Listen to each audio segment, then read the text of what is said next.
Salut tout le monde. Cette semaine, on va faire seulement une partie du chapitre 8 parce que c'est un chapitre qu'on aurait dû faire en un mois et demi à peu près à l'école. Et là, ben, écoute, on peut pas faire tout le chapitre en un seul cours. D'ailleurs, c'est le dernier cours qu'on fait ensemble parce que je veux garder la dernière semaine pour les retardataires, ceux qui ont des travaux qui m'ont pas encore remis. Alors, on va faire seulement l'aspect politique et contrairement à d'habitude, je te ferai pas prendre de notes de cours parce que tu n'as pas les notes de cours, mais je vais te résumer la matière pour te rendre ça le plus simple possible parce que je ne suis pas sûre que si tu faisais juste lire les notes de cours que tu comprendrais.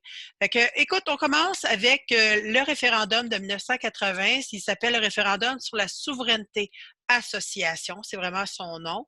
C'est une promesse qu'avait fait le Parti québécois en 76 de tenir après avoir montré aux Québécois qu'ils étaient un bon gouvernement, un référendum sur la possibilité de faire une indépendance. Ceci étant dit, René Lévesque n'avait pas l'intention, c'est pas un référendum, on se sépare pas. Ce référendum qu'il demandait, dans le fond, ce qu'il demandait aux Québécois, c'est est-ce que vous me donnez la permission de négocier la séparation? Ce qui veut dire que euh, une fois qu'on aurait terminé de négocier avec le Canada, il ferait un deuxième référendum, et là, il demanderait aux Québécois, ben voici ce qu'on a négocié, êtes-vous d'accord avec ça? Est-ce qu'on se sépare ou est-ce qu'on se sépare pas? Donc, l'évêque avait vraiment l'intention de faire deux référendums. OK? En 1980, il va donc annoncer, quelques semaines auparavant, qu'il va y avoir un référendum justement sur une négociation de séparation. Et là, ben, il y a des Québécois qui vont être d'accord avec l'idée de se séparer et tu as des Québécois qui vont être contre l'idée de se séparer. Alors, tu as des gens qui vont faire partie du camp du oui, ceux qui veulent se séparer, et tu as des Québécois qui vont faire partie du camp du non, qui ne veulent pas se séparer du Canada. Le camp du oui, ben, tu t'en doutes, est mené par René Lévesque, Parti québécois. Il y a avec lui des artistes, il y a beaucoup de syndicalistes aussi qui vont le rejoindre dans ce mouvement-là. Et l'idée de Lévesque, c'est pas compliqué, c'est de faire du Québec une nation, c'est-à-dire un pays qui ferait ses propres lois, qui aurait ses propres frontières, qui aurait des représentants à l'étranger qui pourrait signer des traités internationaux, mais une association économique avec le Canada. Donc, on conserverait la même monnaie et il n'y aurait pas de douane entre le Québec et le reste du Canada. Le camp du don va être mené principalement par Pierre Elliott Trudeau, premier ministre du Canada, et par Claude Ryan, qui est le chef du Parti libéral du Québec. Et eux, pendant toute la campagne référendaire, ben, vont jouer pas mal sur la peur. Qu'est-ce qui va arriver si vous vous séparez? Qu'est-ce qui va arriver avec, pour les personnes âgées? Qu'est-ce qui va arriver pour l'armée? Qu'est-ce qui va arriver aussi? Ça.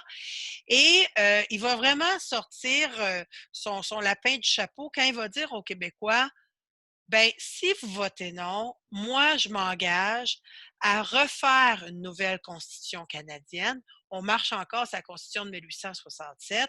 Donc, de faire une nouvelle constitution canadienne. Et vous allez voir, les Québécois, vous allez être contents d'avoir dit non à ce référendum-là. Vous ne le regretterez pas.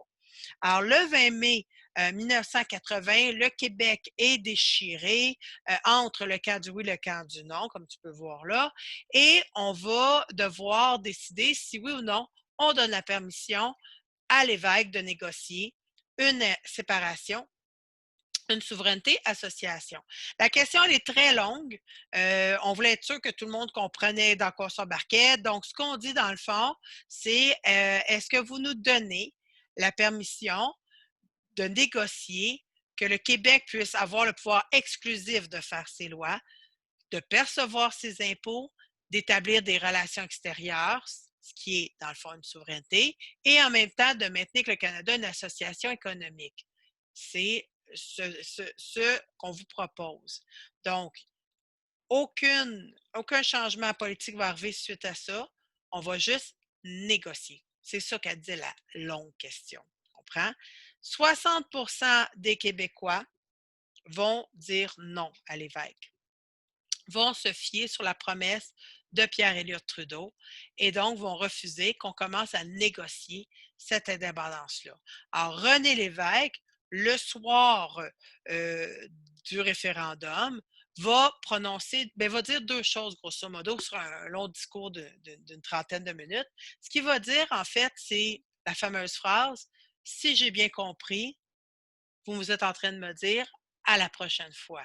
Parce que beaucoup de souverainistes qui sont présents dans la salle, et ça braille, ils sont découragés, ils ne peuvent pas croire que c'est arrivé. Alors, pour leur donner l'espoir, on va dire, ben, on va peut-être leur faire un moment donné. Hein?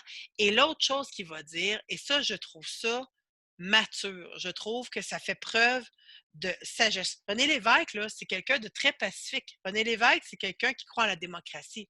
Il va dire à son auditoire, à la télévision, il va dire à tous les Québécois, Québécoises, ben, il faut accepter le résultat. Hein? Et maintenant, la balle est dans le camp du fédéral, de Pierre Elliott Trudeau. On va voir s'il va tenir parole. OK? Mais il ne faut pas se révolter, il ne faut pas faire d'émeute, il faut accepter la décision que les Québécois, Québécoises ont prise. OK? Alors, la balle va effectivement être dans le camp du fédéral. N'empêche que l'année suivante, on va tellement apprécier René Lévesque qu'on va voter pour lui. Alors, aux élections de 81, René Lévesque et le Parti québécois va être réélu. Donc, en 80, on dit non, on ne veut pas se séparer, on ne veut pas que tu négocies pour nous autres. Puis l'année d'après, on vote pour lui. OK? En 81, ben, Pierre Elliott Trudeau va commencer à faire des conférences entre les provinces et le fédéral pour justement parler du rapatriement de la Constitution qui va avoir lieu en 82. Rapatriement, pourquoi on dit ça? Ben, c'est parce que depuis 1867, si tu te souviens bien, à l'acte d'Amérique du Nord-Britannique, on était devenu un dominion. Donc, on gérait nos affaires intérieures, mais pas extérieures. Et l'Angleterre, ben, c'est elle qui faisait notre constitution. Et en 1931, le statut de Westminster, ben, on est devenu un pays. On a pu gérer nos affaires intérieures, nos affaires extérieures. Mais il y a un mais, l'Angleterre conservait, entre autres, le pouvoir de changer notre constitution ou pas. OK? Donc, en 1981, ce que Trudeau veut faire, ben, c'est convaincre les provinces d'avoir une entente avec le Royaume-Uni pour que l'Angleterre, ben, le Royaume-Uni, se retire dans le fond de notre constitution, nous donne pleinement l'autonomie là-dedans, ce que le Royaume-Uni va faire. Et aussi, ben là, d'écrire une nouvelle constitution. On ne va pas tout jeter l'ancienne à l'eau, mais on va rajouter des choses. OK? Et ce qu'on va négocier, dans le fond, ben c'est sûr que le fédéral va avoir plus de pouvoir, les provinces ne veulent pas trop en perdre. Fait que ça va être vraiment là, des grosses négociations pendant toute l'année 1981. On pense notamment aussi ajouter dans la nouvelle Constitution une charte canadienne des droits et libertés, comme l'a fait le Québec en 75. Donc, cette charte-là, elle aurait plus de pouvoir, évidemment, quand c'est canadien, ça a plus de pouvoir que quand c'est provincial.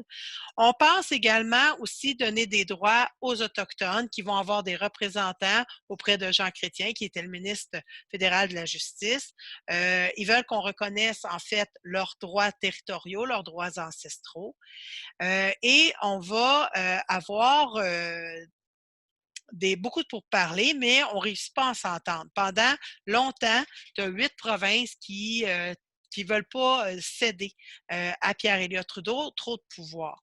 Alors, en novembre 81, on va organiser une dernière conférence à Ottawa, dans un gros hôtel d'Ottawa. On va parler de cette possibilité-là de faire une nouvelle constitution.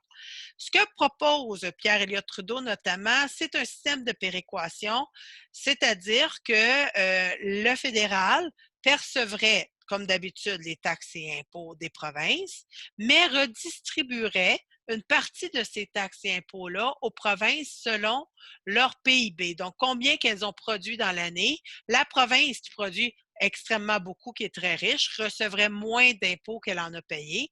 Par contre, la province qui est plus pauvre en recevrait un peu plus. Puis il y aurait tout un calcul comme ça, dans le fond, qui serait fait pour que les richesses soient redistribuées à travers le Canada. Également, on propose de remplacer le droit de veto provincial par un droit de veto, comment je pourrais dire ça, qui serait collectif. C'est-à-dire que Trudeau va dire au lieu qu'une province ait le droit de refuser un changement constitutionnel, il faudrait que ce soit au moins la moitié, ça va finir par être 7 provinces sur 10 qui disent oui, qui représentent au moins 50% de la population. Donc, ce ne serait plus une province qui pourrait décider de ce qui est bon ou pas bon pour l'ensemble du Canada, mais l'ensemble du Canada.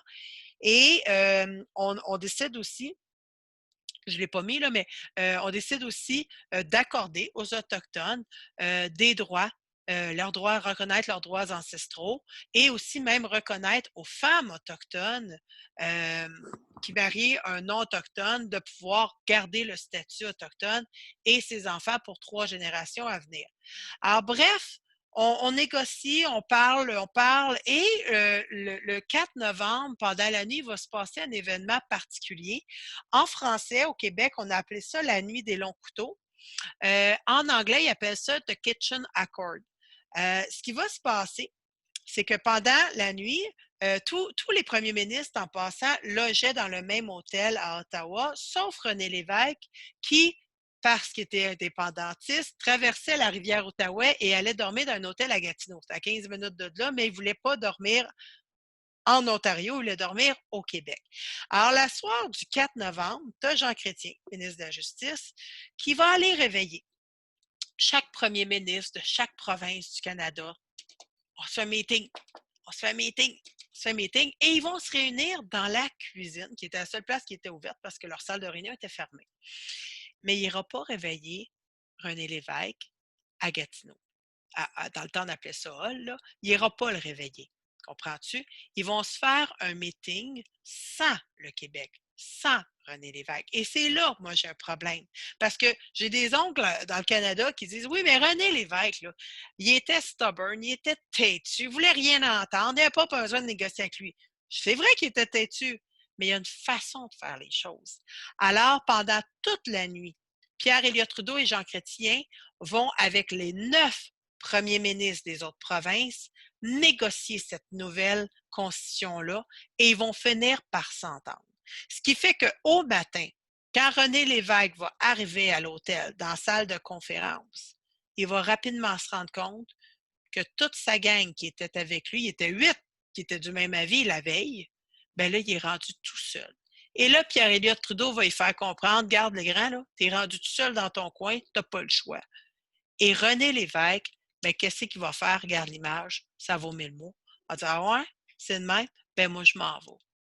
Je ne suis pas d'accord avec cet accord-là, je le signe pas. Et il va quitter la conférence.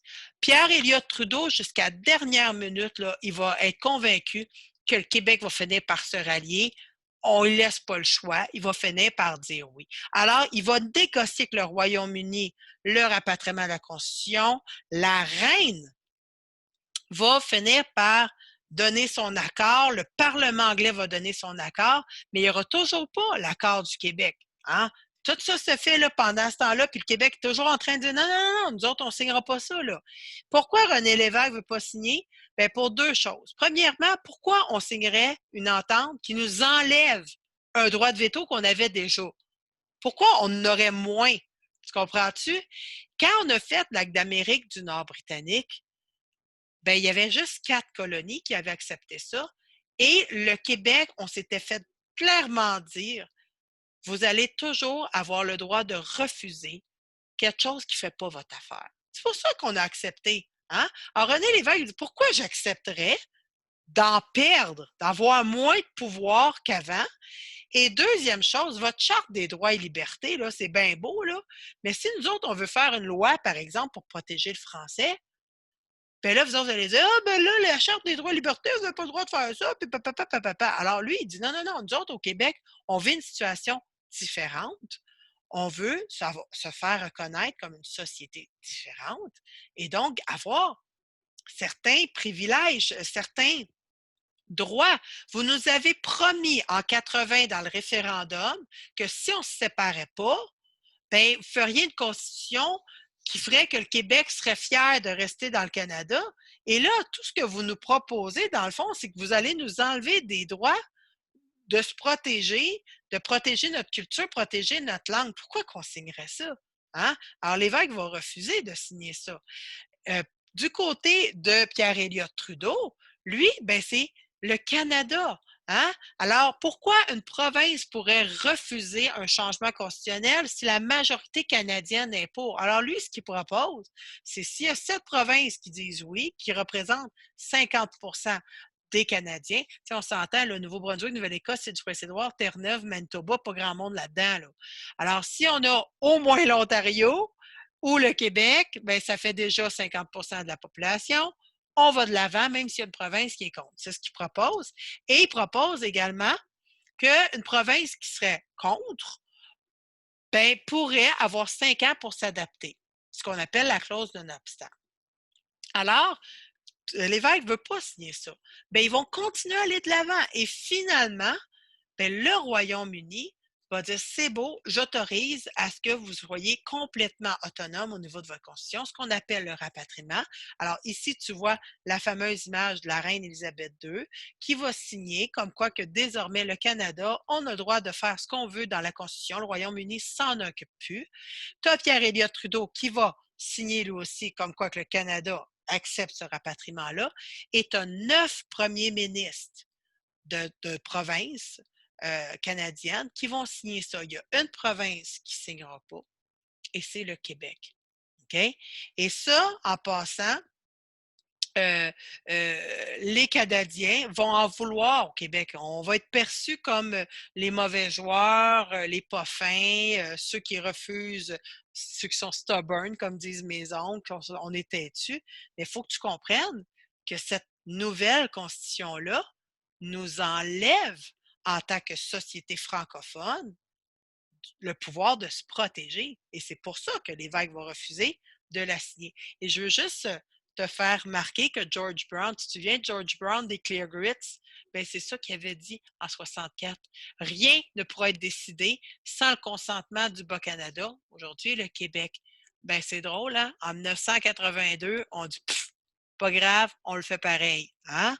Alors, il signe cette constitution-là et le Québec refuse à signer.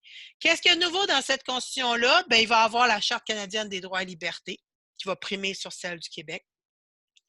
Il va avoir l'introduction d'un amendement prévoyant l'unanimité des provinces pour modifier la Constitution, plus de droit de veto, reconnaissance de péréquation et reconnaissance des droits des Autochtones, droits ancestraux et droits territoriaux. Alors, ce qui choque vraiment le Québec là-dedans, ben, c'est le fait qu'on enlève des droits au Québec. Il va y avoir des changements politiques suite à ça. Alors, Pierre Elliott Trudeau, qui a tout donné, que là, sa carrière politique commence à être âgée, va se retirer de la vie politique, va être remplacé quelques mois par John Turner, qui ne passera pas le cap des élections en 84. Et donc, il va y avoir des nouvelles élections en 84 et c'est Brian Mulroney qui va être élu premier ministre du Canada, chef du Parti conservateur. Et Brian Mulroney, lui, ce qu'il va promettre, c'est que lui, il va nous faire signer cette nouvelle constitution-là, mais dans l'enthousiasme et dans l'honneur. Il va nous proposer des choses qui vont faire en sorte que les Québécois vont signer cette constitution-là, pas parce qu'ils sont obligés, mais parce qu'ils le veulent. Alors, c'est pour ça que le Parti libéral va prendre le bord et qu'au Canada, on va voter pour le Parti conservateur. Au Québec, René Lévesque, qui avait misé pas mal sur ce qu'il appelait le beau risque, c'est-à-dire que ben, on va laisser une chance au fédéral de nous montrer qu'est-ce qu'il nous propose, ben, va perdre beaucoup de son leadership au sein du Parti québécois et va décider, suite au rapatriement de la Constitution, finalement, de ne pas se présenter aux prochaines élections et va quitter la vie politique en 85 et va être remplacé pendant quelque temps par Pierre-Marc Johnson, qui est le fils de Daniel Johnson. Tu te souviens de Daniel Johnson en 68. Le Parti québécois également va perdre beaucoup de plumes en 85 aux élections parce que Robert Bourassa, qui va faire un retour dans la vie politique, va promettre aux Québécois que si on vote pour le Parti libéral, ben, le Parti libéral va tenter de négocier avec le fédéral, va avoir des meilleures chances de négocier avec le fédéral pour qu'on signe la Constitution. Donc, on va se ramasser 3 ans après le rapatriement avec complètement des visages différents. Brian Mulroney, premier ministre du Canada, et Robert Bourassa, premier ministre du Québec. Et ils vont tenter justement, de mettre en place un accord, une entente pour que le Québec signe ça. C'est-à-dire qu'il va y avoir des propositions qui vont être proposées en 87 au lac Meach. C'est pourquoi le lac Meach? Bien, parce que Brian Mulroney, il y avait un chalet au lac Meach. Bon, fait qu'il a convoqué les premiers ministres de chaque province du Canada de le rejoindre au lac Meach, à son chalet. Et là, ben, ils vont écrire un accord dans lequel on donnerait certains droits, certains privilèges au Québec.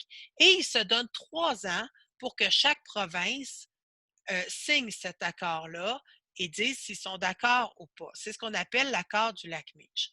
Alors, grosso modo, le Québec, là-dedans, a 5 demandes. Il va dire, nous, là, si vous voulez qu'on signe votre constitution, on veut 5 choses. Première chose, on veut que vous nous reconnaissiez comme une société distincte. On n'est pas pareil comme le reste du Canada. Et c'est pas juste au niveau de la langue, c'est au niveau de la façon de penser, c'est au niveau de la culture. On est un peuple différent. On voudrait protéger notre langue. Alors, on voudrait faire des lois pour protéger notre langue. Et donc, on veut que vous nous donniez ce statut-là. Si on a ce statut-là, on va avoir le droit de faire ces lois-là sans problème, sans que la Cour suprême nous dise, vous n'avez pas le droit, tatati, tatata. OK?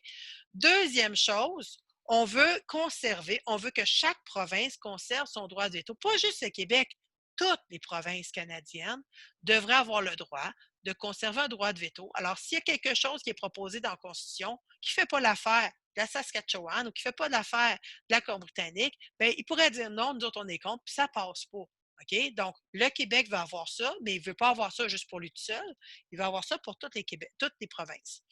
Également, on voudrait avoir notre mot à dire au niveau de l'immigration.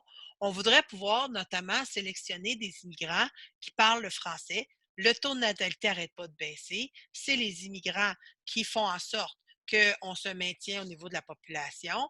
Bien, si on reçoit juste des immigrants allophones qui sont tentés d'apprendre l'anglais, à un moment donné, ça va aller mal au niveau du français au Québec. Donc, on voudrait avoir notre mot à dire aussi. Et ça, c'est le Parti libéral là, qui demande ça. Ce n'est pas le Parti québécois. Là. C'est le parti de Robert Bourassa qui dit on voudrait choisir des immigrants qui parlent francophone et on voudrait aussi que si le fédéral met en place un programme, par exemple, le régime d'assurance maladie, hein, et qu'au Québec, on a déjà ce programme-là, bien, on voudrait avoir le droit de dire non, on n'embarque pas dans ton programme, mais donne-nous l'argent de nos taxes de toute façon, qu'on aurait payé pour ce programme-là si on avait dit oui. Donc, si on refuse d'embarquer dans ton programme, bien, donne-nous l'argent qui aurait été alloué pour qu'on embarque dans ce programme-là. Et ça aussi, c'est pour toutes les provinces. Ce n'est pas juste un droit au Québec. Il dit, toutes les provinces devraient avoir le droit de dire non, on n'embarque pas dans ton programme, mais donne-nous l'argent qui aurait servi à ce programme-là dans le fond. OK? Et évidemment, ben là, on veut se protéger. Donc, on va dire, écoute, il y a 9 juges à la Cour suprême. On veut qu'il y en ait au moins 3 qui viennent du Québec. OK? C'est la Cour suprême, c'est le dernier tribunal du pays. Et également, on veut que le Québec ait plus de représentants au Sénat. Donc, ça, c'est les 5 conditions. Vous voulez qu'on la signe, votre nouvelle condition, votre nouvelle constitution? Bien, donnez-nous ces conditions-là. OK? En 90, l'accord va être refusé parce qu'il y a 2 provinces qui vont dire non, on n'est pas d'accord avec ça. Tu as le Manitoba qui va refuser, entre autres parce que ce député-là, Elijah Harper, qui n'a rien à voir avec Stephen Harper, soit dit en passant, va dire, ben dans cette nouvelle constitution-là, vous reconnaissez certains droits, mais là, dans l'entente du lac Meach, vous ne nous donnez pas plus de droits. On voudrait avoir plus de droits, les Autochtones. Dans l'entente du lac Meach, vous ne donnez rien. Donc, ils vont refuser. Et tu as Terre-Neuve qui va dire, ben là, vous donnez bien trop au Québec, on n'est pas d'accord. Alors, Meach, ça va être un échec, ça va tomber à l'eau. Le Québec va refuser de signer la Constitution de 1982. Ce qui veut dire qu'on va donc revenir au point de départ. Le Québec n'a toujours pas signé là, en 90 ce document-là. Les Autochtones vont en 85, soit dit en passant, avoir des droits. On va reconnaître certains droits au Québec aux Autochtones. Oh, excusez, j'ai été trop vite. Entre autres, ben, on va reconnaître qu'il y a 11 nations autochtones. Oups, je vais m'enlever de là. Tu as les noms ici. On va reconnaître qu'il y a 11 nations autochtones, dont les Malécites. Les Malécites qui sont ici, qu'on ne reconnaissait pas auparavant, et les Inuits aussi. Donc, si on reconnaît que c'est des nations, bien, on reconnaît qu'ils ont des droits. Qu'ils ont des droits au niveau du territoire, qu'ils ont des droits au niveau des droits ancestraux, que ce soit la chasse, la pêche. Donc ça, en 85, on le reconnaît ça. Sauf qu'en 90, il va y avoir une crise qui va éclater à Oka. Je ne sais pas si tu as déjà entendu parler, mais il va y avoir une crise entre les Autochtones de la réserve d'Oka et les habitants de la ville d'Oka. Et pourquoi il va y avoir une crise? C'est que, vois-tu, les Autochtones de la réserve, ça fait longtemps qu'ils demandent de pouvoir acheter ces terrains-là. Ils voulaient les acheter, c'est le gouvernement du Canada qui ne leur donnait pas la permission. Eux autres, ce qu'ils vont dire, notamment celui de terrain-là, c'est que ce terrain-là, il donne sur une forêt qu'ils appellent la Pinède, dans laquelle il y a une partie de leur cimetière qui est là. Alors, eux, ils veulent acheter depuis longtemps ce territoire-là et on leur refuse tout le temps. Mais là, ce qui va vraiment faire une situation problématique, c'est que, vois-tu, en 90, la ville d'Oka vont donner 2 permis à des promoteurs pour, un, ici, agrandir le terrain de golf. Donc, il y avait un terrain de golf, on va l'agrandir sur le territoire que réclament les Autochtones. Et ici, on va faire un complexe immobilier pour faire plus d'argent pour la ville. Hein, carrément, c'est comme ça que ça va commencer. Alors, dès le départ, il y a des Autochtones qui vont dire tout, nous autres, ces territoires-là, ça fait longtemps qu'on les demande, c'est nos terres, ça devrait être longtemps à nous, on voulait même les racheter, vous ne voulez pas qu'on les rachète, puis là, vous allez les céder à un promoteur qui va construire là-dessus, il n'y en est pas question. Alors, dès le mois d'avril, la chicane va pogner. Les Autochtones veulent protéger leurs pinettes, leurs bois et leurs cimetières, alors que la ville d'Oka veut faire plus d'argent, veut faire plus de taxes. Ils ne s'entendent pas là-dessus. Alors, dès le mois d'avril, il va y avoir une barricade qui va être érigée. Proche de la pinède, proche du bois des Autochtones, qui empêche pas personne de circuler, mais qui est visible de la 640. Fait que ça leur fait de la visibilité. Et ils vont mettre également des vigiles pour surveiller la coupe de bois, pour pas qu'il y ait de la coupe de bois qui commence dans leur forêt sans qu'ils soient avertis. Le ton va monter aussi quand elle, Hélène Gabriel, qui est une des chefs autochtones d'Oka, va demander de l'aide aux autres nations autochtones et personne n'y répond. Les seuls qui vont répondre, c'est les Warriors. Et les Warriors, c'est un groupe d'Autochtones qui prend des gros moyens. C'est pas des terroristes, mais c'est pas loin. Ils posaient pas des bombes, mais ils étaient armés, puis ils faisaient appui puis le beau temps, puis ils faisaient peur à tout le monde, puis c'est comme ça qu'ils négociaient. Puis c'est surtout des Américains, soit dit en passant, c'est des Autochtones sur le bord de la limite, de la frontière américaine. Alors, eux, ils vont débarquer et ils vont, Lasagna en passant, c'était un des leaders. Il aimait la lasagne, il se faisait appeler lasagna. Qu'est-ce que je te dis, c'est comme ça. Alors, le 22 avril, quand ils vont débarquer, les Warriors, eux, ils vont faire une barricade qui va bloquer l'accès au golfe. Et cette barricade-là, ils vont la maintenir jusqu'à l'automne. Là. Mais là, à un moment donné, les citoyens vont en avoir assez. Et là, ils vont demander, le maire d'Oka va demander à la SQ, la Sûreté du Québec, d'intervenir. Alors, le 10 juillet, la Sûreté du Québec va intervenir et c'est là que la crise va commencer. OK? Pourquoi? Parce qu'au matin, la police va arriver où il y a la barricade du terrain de golf. Et en même temps, passant, tu as des Mohawks qui font cette barricade-là et tu as des Mohawks qui vont bloquer le pont Mercier. Alors, la police va arriver à barricade et vont commencer à lancer des gaz lacrymogènes avec, en plus de ça, une grue pour défaire la barricade pendant que tu as une gang qui est au pont Mercier. Fait que là, ça va se parler assez rapidement. Oups, il y a de quoi qui se passe, tout ça. Fait que là, ils vont arriver à barricade et il va y avoir vraiment des échanges. Excusez, j'ai sauté de quelque chose. Là. Il va vraiment avoir, pas besoin de le dire, j'ai dit, il va vraiment avoir des échanges de coups de feu quand tu as 3 policiers qui vont sauter par-dessus la barricade à 9h moins 10. Fait que ça faisait déjà 3-4 heures qu'ils étaient là. Et en l'espace de écoute, quelques secondes, tu vas avoir un paquet de coups de feu qui va être échangé, autant de la part des policiers que de la part des Mohawks. Et il y a un policier qui va être tué dans cet échange de coups de feu-là. Alors, la police va se retirer, va tout abandonner là, les voitures, la grue qui était là pour défaire la barricade, vont tout abandonner et très rapidement, les Mohawks, les Warriors, en fait, vont prendre la grue, vont s'en servir pour faire une barricade, comme tu peux voir sur l'image, et vont maintenir la barricade là. Alors, voyant que là, ça a dégénéré, qu'il y a eu des échanges de coups de feu, un policier est mort, bien là, le premier ministre du Québec va s'en mêler et on va demander l'aide de l'armée. Et là, l'armée va débarquer à Oka. Et l'armée va être là de juillet jusqu'à la fin de la crise, en fait. Et l'armée, il n'y aura pas d'échange de coups de feu, mais le fait qu'ils vont tout le temps rester là, bien, ça va montrer qu'on ne cède pas. Et cette image-là, je voulais juste la montrer parce qu'elle a fait le tour du monde.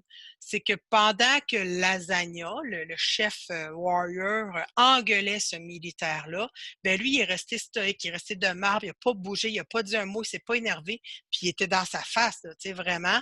Et ça a fait le tour du monde. Puis l'armée canadienne était donc fière de montrer que leurs militaires étaient capables de garder leur sang-froid, tu sais. Alors, bref, la crise va se terminer en septembre. On va finir par arrêter quelques warriors. Il n'y aura pas de procès qui va être fait. Écoute, ils ont été arrêtés, puis il n'y a rien qui a été vraiment. On va promettre aux Mohawks de négocier avec eux autres, mais encore aujourd'hui, c'est même pas réglé tout à fait cette situation-là. Donc, ça va être une crise qui va séparer vraiment les Québécois des Autochtones. Tu sais, déjà que la relation n'était pas fameuse, ben cette crise-là, ça va faire du jus dans le moulin à ceux qui étaient contre les Autochtones. Suite à l'échec de Mitch en 90, on va voir beaucoup de Québécois dire ben coudonc, ils veulent rien savoir de nous autres, les Canadiens, on devrait se séparer. Fait que là, ben, tu comprends, le mouvement indépendantiste va regagner en popularité. On va avoir un nouveau parti à Ottawa qui va être créé, qui s'appelle le Bloc québécois, qui est dirigé par Lucien Bouchard. Et ce parti-là a un seul objectif, c'est de protéger le Québec et de faire en sorte que le Québec se sépare. Donc, eux, ils vont dire, nous, on défend les intérêts des Québécois à Ottawa jusqu'à temps que vous vous séparez. C'est ça leur objectif. On va avoir également comme changement une commission d'enquête qui va être faite par l'ensemble, qui va être demandée par l'ensemble des partis politiques au Québec. C'est la commission Bélanger-Campeau qui va en fait étudier c'est quoi les possibilités, qu'est-ce qu'on peut faire le Québec là-dedans, là. Tu sais, est-ce qu'on doit continuer ou pas de demander, d'exiger, dans le fond, que le Québec ait des particularités. Et ils vont pondre un rapport excusez, ils vont pondre un rapport et dans leur rapport, ce qu'ils vont dire, c'est le Québec doit avoir des privilèges dans le Canada, et ça, c'est le Parti libéral et tous les partis, le Parti québécois confondu, là, OK, qui vont dire le Québec doit avoir des reconnaissances dans le Canada, des particularités, sinon, ben, on va en faire un référendum. Alors, tu comprends, tous les partis, pas juste le Parti québécois, dit on va faire un autre référendum si vous ne nous donnez pas ce qu'on vous demande. Et en même temps, une autre commission d'enquête qui a été menée uniquement par le Parti libéral. Ils en ont fait partie de 2 en même temps, qui va pondre un rapport et qui va dire exactement la même chose. Donc, le Parti libéral du Québec va dire 11 ans après le référendum, ben savez-vous quoi, finalement, si vous ne donnez pas ce on demande, ben on va en faire un, nous autres aussi, un référendum pour se séparer. OK? Alors, tu vois que le nationalisme monte beaucoup. Alors, en 91, on a vraiment là, un Québec qui veut qui dit au Canada, vous nous donnez ça, sinon on se sépare. Fait que quand tu es rendu que tu as le Parti libéral qui menace de se séparer, ben là, à Ottawa, ils vont commencer à réagir. Alors, en 92, on va tenter à nouveau de faire accepter par le reste du Canada que le Québec ait certaines particularités. Donc, en 92, il va y avoir une autre réunion de toutes les provinces canadiennes, les premiers ministres des provinces canadiennes avec le fédéral à Charlottetown, dans l'île du Prince-Édouard. Et là, on va s'entendre pour donner au Québec certains privilèges. Entre autres, ben, on rediviserait un peu les pouvoirs qu'on partage. Hein? Alors, on laisserait au Québec tout ça, mais on prendrait pour le Québec, on partagerait avec le Québec, notamment pour l'immigration. Donc, on ouvre la porte un petit peu. Là, ben, le Québec pourrait sélectionner vos immigrants, puis on s'occuperait plus de ça ici. Ça, il n'embarquerait plus là-dedans, mais il jouerait un petit rôle des affaires sociales. Les avantages qu'on offre au Québec, c'est on vous donnerait plus de députés. Alors, dans la Chambre des communes à Ottawa, vous auriez plus de députés que les autres provinces. Ce ne serait pas proportionnel. Vous auriez 25 députés de plus pour le Québec. Et ça, même si votre population venait à baisser, vous garderiez toujours ce 25 députés-là de plus. Donc, on vous seriez mieux représenté à Ottawa. OK? Alors, on promet ça.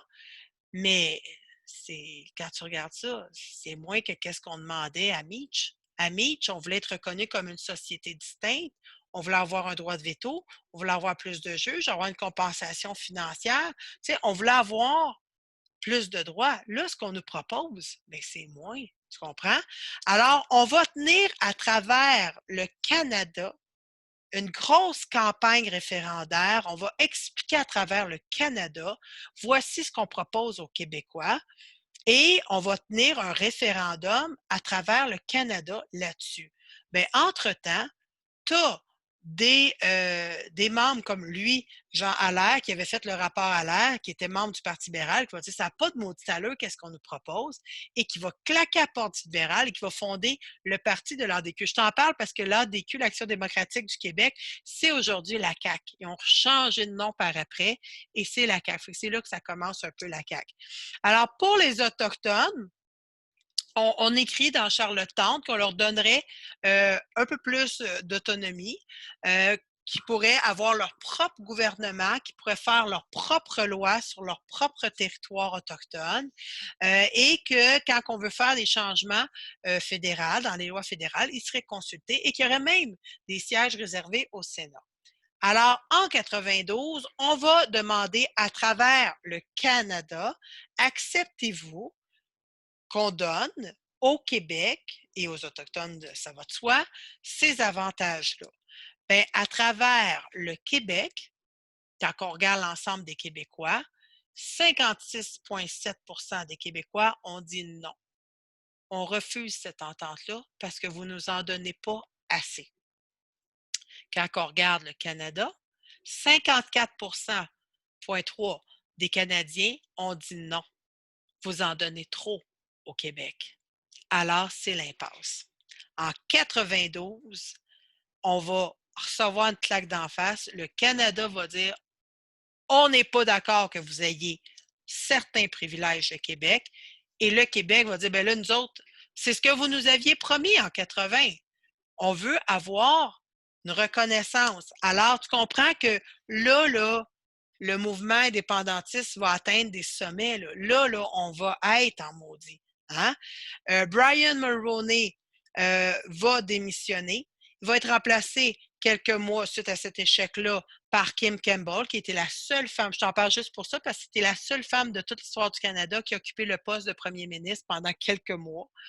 Et en 93, il va y avoir des élections et le Parti conservateur va être lavé, tassé de la carte électorale. C'est Jean Chrétien à la tête du Parti libéral qui va devenir le premier ministre du Canada. Au Québec, on va avoir des élections également en 95. Le Parti libéral de Robert Bourassa va se faire tasser aussi par le Parti québécois, alors qui va être dirigé par, par, voyons, Parizeau, Jacques Parizeau. Je reviens parce que je pense en même temps que je parle. Je reviens juste sur l'image ici, juste pour te dire qu'au Québec, aux élections de 93, on a voté tellement fort pour le Bloc québécois que le reste du Canada a voté pour Jean Chrétien. Mais le Québec a tellement voté pour le Bloc québécois que le Bloc québécois est devenu l'opposition officielle du Canada. Fait que là, tu as un parti politique qui dit nous autres, on veut défendre les Québécois, qui est l'opposition officielle du Canada. On n'avait jamais vu ça. OK? Donc, au Québec, c'est Jacques Parizeau qui va devenir chef du Parti québécois, qui va devenir premier ministre du Québec. Et qu'est-ce qu'il va dire, Jacques Parizeau? Ben, nous autres, on va en faire un autre référendum pour se séparer du Canada. Et là, on va l'appeler le référendum, tout simplement, sur l'indépendance, sur la souveraineté. Ils n'ont pas le mot association, c'est ce qui le distingue de celui de 1980. Alors, le référendum de 95, encore une fois, pendant des mois, tu vas avoir une campagne référendaire, tu vas avoir deux camps, le camp du oui, le camp du non. Le camp du oui va être défendu par Jean Chrétien, qui va bien gros axer sur la peur, promet pas qu'il va faire quoi que ce soit pour que le Québec ait des avantages dans la nouvelle constitution, parle de fierté canadienne, puis que qu'est-ce qui va arriver si vous séparez. Et tu as Jacques Parizeau qui va dire, ben le Québec est rendu assez mature. Soit dit en passant, je veux juste te dire comme ça, il y a des pays beaucoup moins nombreux, beaucoup moins gros que le Québec qui existe dans le monde. OK? Alors, Jacques Parizeau va dire, écoute, on est capable de gérer nos affaires, on est capable de se séparer. On va avoir pendant 12 mois une campagne électorale. Il va avoir évidemment les deux camps. Alors, le camp du Nord, grosso modo, ce qu'il dit, c'est le Québec, vous êtes respecté dans le Canada, vous avez des pouvoirs qui vous protègent. Pourquoi vous voulez séparer? Alors que le camp du oui va dire, ben, euh, on a besoin. Voyons, OK, j'allais trop vite, là. Le camp du Nord va dire aussi, vous avez vu qu'est-ce qui est arrivé en 80, il y a des entreprises qui sont parties. Hein? Qu'est-ce qui risque d'arriver si c'est pareil? Il y a des entreprises qui vont quitter le Québec. Et tu as donc Jean Chrétien comme ça qui va défendre cette position-là. Jean Charest, qui est le chef du Parti conservateur du Canada, mais un Québécois aussi qui va défendre cette position-là. Daniel Johnson, chef du Parti libéral du Québec, l'autre fils de Daniel Johnson, père, si tu veux, qui est chef du Parti libéral. Et tu as le patronat, donc les chefs d'entreprise et un groupe d'Autochtones qui va défendre cette position-là, vont dire, ben, le Canada nous protège. Tu sais. Le oui, alors le oui, ce qu'il va dire, c'est que si on devenait un pays, dans le fond, on serait capable de gérer nos propres lois, de déterminer ce qui est important, ce qui est bon pour nous.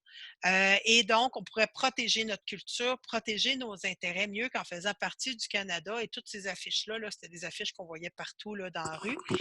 On pourrait contrôler nos ressources naturelles, on pourrait développer notre économie en fonction de nos besoins.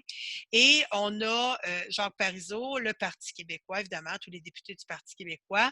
Mario Dumont, chef de l'ADQ, qui était aussi un souverainiste, qui va dire faudrait séparer. Lucien Bouchard, chef du Bloc québécois à Ottawa, et beaucoup d'artistes, évidemment, et d'indépendantistes qui vont aller là-dedans, des syndicats aussi. Alors, on va avoir beaucoup, pendant des mois, des sondages. Et les sondages, ce qui montre, c'est que c'est serré. Et que c'est serré, c'est tout le temps serré. Et 3 jours avant le jour du référendum, il y a un sondage qui est sorti qui mettait côte à côte le oui et le non. Et là, les Canadiens ont paniqué. Le gouvernement du Canada a en cachette subventionné des autobus pour amener des Canadiens à Montréal pour qu'ils puissent manifester leur amour envers le Québec. On a appelé ça, attention, le love-in. Tu as des Canadiens, quelques Québécois, mais surtout des Canadiens qui sont venus de partout, même du Manitoba, de l'Ontario, qui sont venus à Montréal nous dire qu'il ne fallait pas qu'on se sépare, fallait qu'on reste dans le Canada. Et ça, en passant, c'est illégal. Parce que quand on fait un référendum, les deux camps ont un montant d'argent pour leur publicité, pour leurs dépenses. Il faut que ce soit le même montant, il faut que ce soit égal. Mais là, le gouvernement du Canada a sorti de l'argent et ça a coûté combien amener tout ce monde-là, tu comprends-tu? Pour faire ça, pour convaincre les gens de ne pas embarquer. Et également, c'est prouvé que dans les semaines qui ont précédé, il y a un paquet d'immigrants qui n'étaient pas encore citoyens canadiens qui ont obtenu leur citoyenneté. Alors, toi, tu es un immigrant, tu obtiens enfin ta citoyenneté, puis on dit, hey, le Québec veut se séparer. Vote, hein, va voter, puis vote du bon bord. C'est clair aussi, là, OK? Alors, le jour du référendum, le 30 octobre, on va poser la question, êtes-vous prêts à ce qu'on se sépare? Là, c'est même pas là, une négociation, là, c'est on se sépare. Voulez-vous, oui ou non, vous séparer? Ben, écoute, 50 51 si j'arrondis, des Québécois ont dit non. 49 des Québécois ont dit oui. Alors, ça a failli passer. En 95, le référendum a été très serré et c'est le non qui l'a emporté. Alors, on a dit par la suite qu'on s'était fait voler ce référendum-là parce qu'il y avait eu de la tricherie. Parce que quand on regarde finalement les chiffres, ben, on se rend compte que quand tu regardes 10 Québécois qui ne parlent pas le français, ben 9 sur 10 ont voté non, évidemment. Mais que quand tu regardes ceux qui parlent français, ben, ils ont majoritairement voté oui. Alors, peut-être que si on n'avait pas donné autant de citoyenneté, parce que c'est serré, là, on s'entend, là, c'est 1 qui a fait la différence. S'il n'y avait pas eu le love-in, s'il n'y avait pas eu d'autant de citoyenneté, ça aurait peut-être passé, mais ça n'a pas passé. OK? Alors, des reproches de part et d'autre, ben, c'est ça, grosso modo, le love-in, c'est clair. Puis il y a même des fédéralistes qui le disent, hein, c'était pas correct, c'était pas fair, c'était pas honnête de faire ça, c'est de la tricherie. Et aussi, ben, le soir du référendum, Jacques Parizeau, ben, il va dire au micro, dans le discours de défaite, que ce référendum-là, c'est on l'a perdu à cause de l'argent et des votes ethniques. L'argent du fédéral qui a servi à convaincre et le vote ethnique, les immigrants qui ont reçu. Et ça a été très mal perçu par l'ensemble des Québécois. Même moi, j'ai fait, mais ouais, qu'est-ce qu'il vient de dire là? Parce que, en tant que premier ministre du Québec, tu n'es pas supposé d'être partisan. Tu es supposé d'accepter le choix de tes citoyens. Il est le premier ministre de tout le monde, tu comprends? Alors, il ne peut pas commencer à dire, ben, c'est pas correct, qu'est-ce que c'est pas. Non, c'est ça qui a été fait. Si tu vas en organiser un troisième, mais tu ne peux pas dire des affaires de même. Alors, il va être forcé, bien, il va être forcé, il va démissionner dans les jours qui vont suivre de ses fonctions de premier ministre. Et, ben, écoute, depuis ce temps-là, on n'a pas fait d'autres référendums, là. Hein? Ça a tellement divisé le Québec qu'on n'en a pas tenu d'autres encore. Fait que dans le fond, quand tu regardes tout ce qui s'est passé dans les années 80-90, ça a tout été des échecs, sauf une chose, c'est la seule chose qui s'est vraiment passée, c'est qu'ils ont rapatrié la Constitution sans qu'on soit d'accord, sans l'accord du Québec. Mais tout le reste, c'est des échecs. Ça n'a pas réussi. Et encore aujourd'hui, en 2020, il n'y a plus personne qui veut toucher à ça parce que le premier ministre du Canada, tu comprends-tu, Justin Trudeau, ne veut pas qu'on propose aux Québécois de refaire une nouvelle constitution pour qu'ils signent, parce qu'à chaque fois, on a risqué de se séparer. Tu comprends? Donc, ils veulent pas toucher à ça. Et au Québec, ben là, les Québécois, à un moment donné, se sont dit, ben, on est peut-être tannés d'entendre parler de ça. Fait qu'on n'est pas rendu là. Fait encore à ce jour, on n'a toujours pas signé cette constitution-là. Fait que c'était de ça que je voulais te parler cette semaine. Et Ben écoute, avec ça, tu devrais être capable d'enligner pour tes notes de cours. Je vais arrêter de partager. Fait qu'écoute, ça a été une drôle d'année, une drôle de fin d'année, une année que je t'ai pas vu bien, bien, puis une année qu'on n'a pas, on a manqué notre fin d'année aussi. Mais on va se voir en septembre. Hein? Tu viendras faire ton tour. J'espère que l'école va reprendre à temps plein, puis tu viendras me saluer. Fait que si jamais tu as des questions, ben, vendredi, je vais être en Zoom encore. Pas vendredi, ce que jeudi après-midi, je vais être en Zoom pour répondre aux questions. Ben, c'est ça. Fait que fais attention à toi. Bonne journée. Bye. Je vais arrêter l'enregistrement. C'est une bonne idée. OK.